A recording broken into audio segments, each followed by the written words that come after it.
Oi, punters. So, they must think we're absolute idiots. They blame us for everything, and they don't even tell us the whole story. What the hell am I talking about? Let's take a look.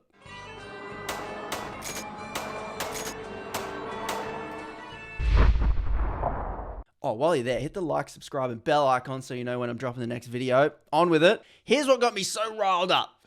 I was watching Q&A last week, and here on this panel, we have a Liberal politician, a Labor politician, an independent politician, a corporate media bigwig, and a world-renowned economist. And they're talking about why stuff's getting expensive and who is to blame for inflation and making things expensive.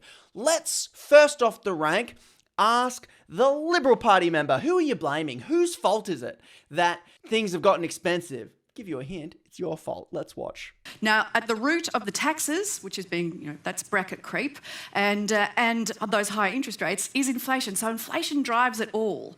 And inflation is driven by two things. It's driven by public sector demand and private sector demand. Now, when interest Which one do you think she's going to blame, public or private? rates go up, that private sector demand comes back. And the RBA is doing all the heavy lifting here. It keeps pushing up interest rates over and over again. But at the same time, the government keeps spending. It's spent an additional $315 billion since coming into office. And of course, that means it's like having one foot on the brake and one foot on the accelerator. And that... All right, super patronising, can't keep watching. One foot on the brake and one foot on the accelerator. I'm not an idiot. All right. Now, okay, if it's government spending, what is the government spending all its money on? Let's hear from Bill Shorten on this one. It is not all the government's fault about inflation. The things they're criticising, yes, we have increased the age pension by $120 a fortnight in the last 2 years. Yes, we have increased the disability support pension by about $120 over the last 2 years. Yes, we are going to pay early childhood educators a pay rise. Yes, we have supported wage rises for millions of people. Yes, we have supported 2.8 million people under $45,000 a year getting access to the tax cut, which was otherwise reserved for the top end. It is not the fault of the ordinary person or the person on income support why we have inflation. Well said, Bill Shorten. He's pointing out that the government, yes, is spending money. They're spending money on disability support, age pensions, upping childcare workers, upping minimum wages, doing all of those sorts of things. And then also investing in infrastructure. Different states are investing in trains, in expanding roads, in infrastructure that expands Australia's economic capacity. So it's an investment in the future. But we keep being told that this spending is driving inflation. The problem is that when you drill down in it, what they're really saying is poor people. It's poor people with money because Bill Shorten, yep, the government's spending money. But who are they handing that money to? They're handing it to society's most vulnerable people. And so the logic saying government spending is driving inflation is essentially saying that the poor people that get an extra $10 to $100 a week, they're the ones driving inflation with their bread purchases and their milk purchases and their paying for car rego purchases. Those bloody selfish poor people.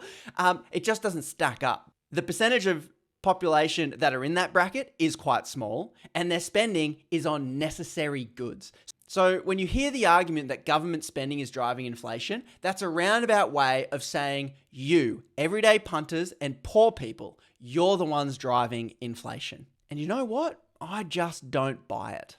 But Bill Shorten is afraid to mention something else. He's defending the government spending side of it, saying, no, it's not causing inflation.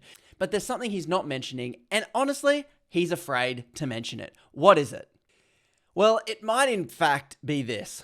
That inflation is on the rise in Australia, and a new report points the finger at corporate profits. What new report is that? Surprise, surprise, it's a study from the Australia Institute Profit Price Spiral, the truth behind Australia's inflation. And then a bloke named Jim Stanford wrote this, and here's the takeaway. Australian businesses had increased prices by a total of $160 billion per year, over and above increased expenses on labour, taxes and other inputs. What that means is, yes, some things got expensive and businesses had to up their prices. But they took that into account and still discovered that there was an increase of over $160 billion higher. And the real kick in the nuts comes with this one. If this had not occurred, if corporate businesses did not overinflate their prices. They predict that inflation around the pandemic time would have been an average of 2.7%, which is well within band of what the RBA is wanting, what the Reserve is wanting, barely half of the 5.2 annual average. So, if corporations had not have done this, everyday punters would not be suffering the hit to our wages that we have copped. In fact, real wages for Australian workers are now back at the levels they were a decade ago because we had a couple years of rapid inflation, our wages stayed the same, prices have stayed there, and now our wages might start to tick up now, but we're still behind. That loss is gone. It's gotten away from us. We're now playing catch up. So then this 160 billion, where has all of this money gone? Well, let's take a look. Qantas, record profits. Coles and Woolworths, record profits. Gas companies, record profits. BHP, Whitehaven Coal, Macquarie Bank, bank. Coles and Woolworths, bank. Mining, bank. Car sales, there you go. Insurance. Let's have a look at this graph here. Iron ore and mining, this is where a lot of the profits went during the pandemic. Coal mining, banks, general insurance, and fund management. Think about the things that you're struggling to pay. Food prices have gotten super expensive. Energy prices have gotten super expensive. Insurance prices have gotten super expensive. All those necessities have gone up in price, and we could call that rise in price inflation. It still just boggles the mind that almost everyone on this panel has not mentioned once corporate profits or market power until this bloke, world-renowned economist, Nobel Prize winning Joseph Stiglitz brings it up once asked. Here we go. So who's responsible? Too much government spending? Is that why we have inflation in Australia? No. And let me look at Surprise. it in a global perspective. Yeah. You know, every country around the world is having inflation. And that gives you a perspective that something else is driving inflation. We've done careful studies to show that those sectors of the economy where there is more market power have had more inflation. Surprise, surprise. The sectors of the economy with more market power have had more inflation. Well, I hate to break it to you Aussies. Let's look at Australia's market power compared to the US. Here's a graph here. Here is Australia's market concentration in light blue. Here is America's market concentration. In every single time, we have almost double the market concentration that the US has in the very sectors that we are struggling with record prices within. So there is no competition for us to shop somewhere else. These are necessities, insurance, energy, food. These are necessities with no competition. We have to buy them. We can't simply abstain. And the real clincher is this, that certainly nobody is talking about. Our economy is breaking because we work for these companies and the labour share of income is dropping. That is, when money comes into Australia, how much of that share is going to we the punters working and how much of it is going to corporations and offshore shareholders? So we are on a concerning downward trend just like the US, where our economy is growing but our wages are going backwards. And underlying Australia's inflation problem is a historic shift of income from workers to corporate profits. This is the trend that is going on. And this is the trend that every single politician on that panel is not talking about. Our economy is changing. We punters are getting poorer and our wealth is getting siphoned offshore by corporations who, using their market power and market dominance, are screwing down wages of workers, screwing down the amount they pay in taxes, and upping how much money they ship offshore. And here's the perfect graph to show it. Corporate profits on the way up consistently, workers' wages on the way down. A decade of workers' gains wiped out during these crises. It took 10 years for us to get from here to here, and in just the space of 1 year, boom, we are back down here. And so businesses keep making claims that they are just passing on higher costs to consumers. But this is disproved by the growth in profits that are there and plain for every single person to see.